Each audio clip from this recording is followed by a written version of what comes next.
This story matters. Now to an MS Now exclusive on the USS Abraham Lincoln, a sailor who jumped from the aircraft carrier this month in what his wife describes as a suicide attempt is now facing disciplinary action from the Navy. Earlier this month, MS Now reported on the worsening conditions aboard the Lincoln after its deployment was extended to 9 months because of the war in Iran. With us for more, MS Now's Priya Sridhar.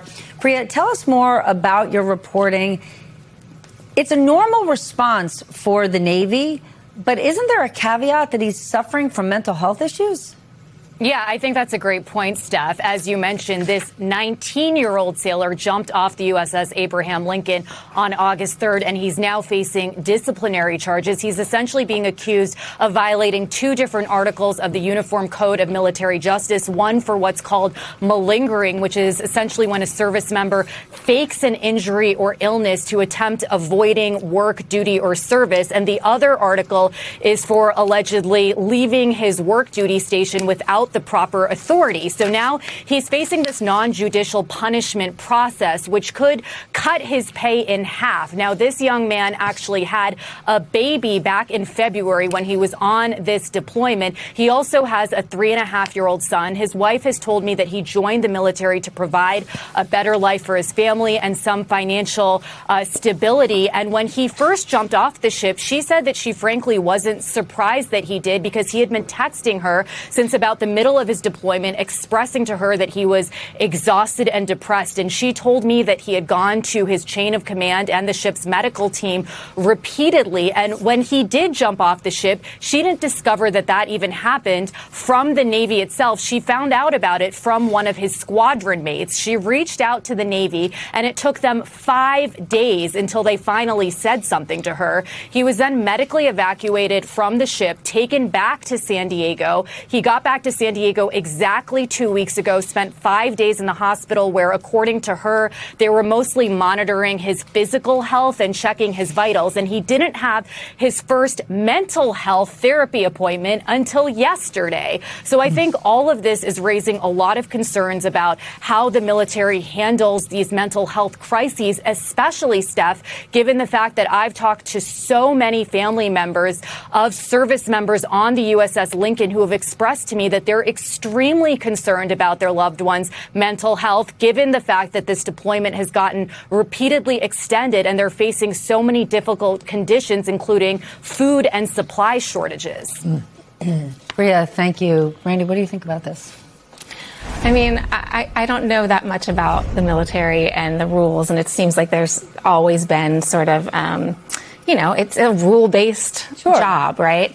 But I can't help but think about Hegseth specifically and his machoism, in this role, and how he has basically said that anyone who is different from the ideal of this, very male, strong, straight, just this figure is not worth it, does not belong. And so I can only imagine that Priya's excellent reporting, she's owned this story. Probably, I can't imagine Hegseth would feel anything but great, get him out, slap him with it. There's no compassion there. And I just think it fits in very well with Hegseth's Department of War. But Hegseth, he's trying to make an example of this then. How many people are going to jump off of an aircraft carrier in the middle of an ocean? There's not like there's an island or some, dinghy boat that you can hang on to. This was clearly a suicide attempt, or at least a just profound cry for help. And he pays no attention to this. He's like, let's throw the book at him. Well, I think because he's got this warrior mentality. Point, right? Yeah. Let's talk about why the USS Lincoln is still out there. It's this war. We're now approaching 6 months. The president, while he's saying mission accomplished, while he's claiming the Strait of Hormuz is open, which it is not, he's also saying he is in no hurry to restart talks with this country. Are we just trapped in this situation right now? Well, this is an example of how President Trump sent the Navy to war without a plan. And the goals that he set out for have not been accomplished. The Lincoln, which was supporting strikes against Iran, but also protecting U.S. bases in the region and allies in the region, was out there and extended because the Navy hadn't had the time to prepare for this scale of deployment. And now the Lincoln is heading back to its home port. It's been relieved by another aircraft carrier. But two of the destroyers, as Priya has reported, two of the destroyers that have been out just as long as the Lincoln and had the same supply shortages and troubles with morale are having to stay out there because the Navy didn't have a plan for replacing them.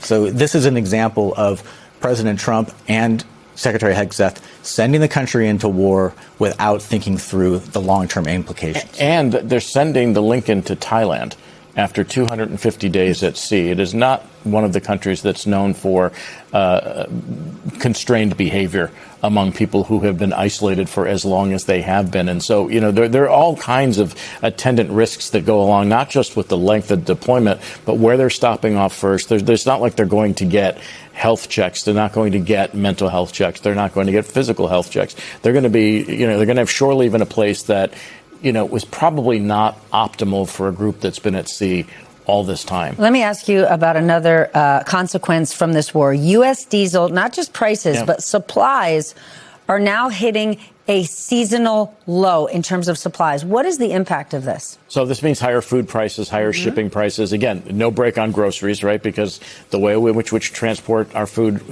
relies on trucks that are powered by diesel fuel. And again, Steph, we can also add fertilizer to this.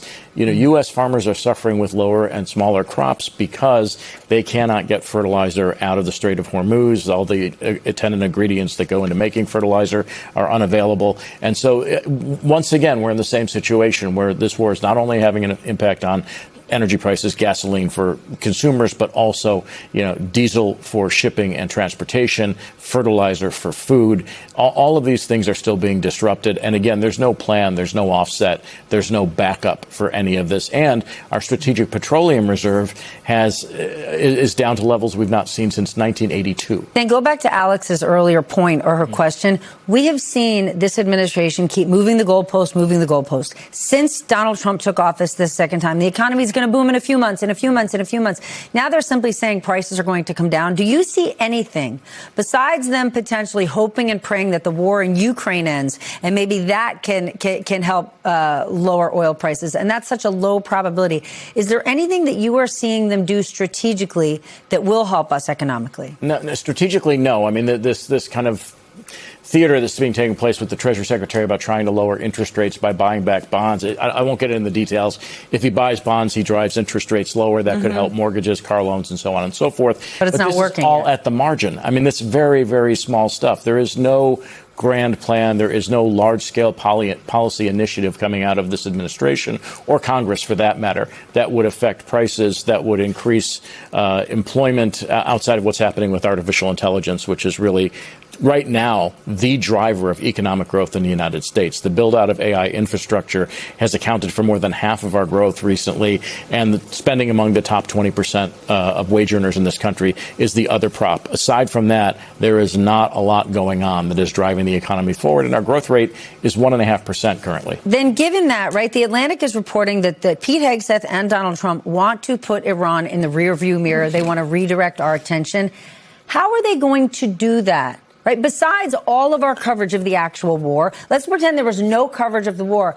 The Americans' lived experience, to Ron's point earlier, our life is harder. Our life is more expensive. It ain't getting cheaper. How can you put Iran out of our minds when it's one of the root causes of the pain that we're facing? Yeah, Trump is trying to do it by putting out Secretary Bessent to talk about an economic warfare against Iran and tighten up sanctions. I mean, sanctions have been tight against Iran for years. And if they're going to make them tighter, they have to go after China and other countries, and that could have more ripple effects in the global economy.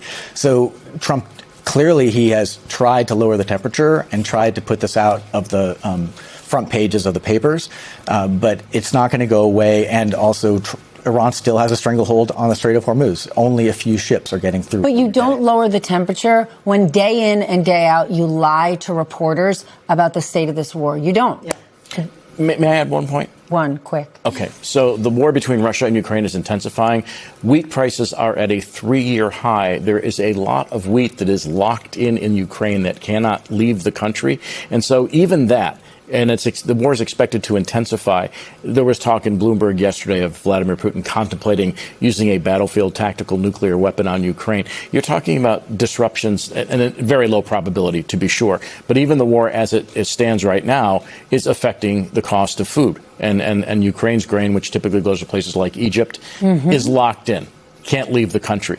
And so all of these things, when you take them in sum, again, go take us right back to where we were before. Prices simply can't come down in an environment like this.